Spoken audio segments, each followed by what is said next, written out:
সমস্ত প্রশংসা সেই আল্লাহ রাব্বুল আলামিনের জন্য, যে আল্লাহ পাক আমাদেরকে এরকম একটা দিন দান করেছেন।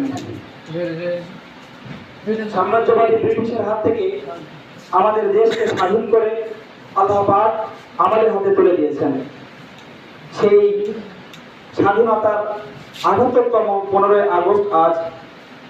সেহেতু আমরা আমাদের প্রোগ্রাম শুরু করার প্রারম্ভে আমাদের মাদ্রাসার বড় হুজুর তথা আমাদের মাদ্রাসা সেক্রেটারি সাহেবকে আমরা ব্যাচ পড়িয়ে আমাদের অনুষ্ঠান প্রারম্ভ করবো ইনশাআল্লাহ। সেহেতু আমাদের মাদ্রাসার সেক্রেটারি সাহেবের ব্যাচ পড়িয়ে সম্মান জানাবেন আমাদের মাদ্রাসার কৃতি সন্তান হাফেজ সাহেব আলী।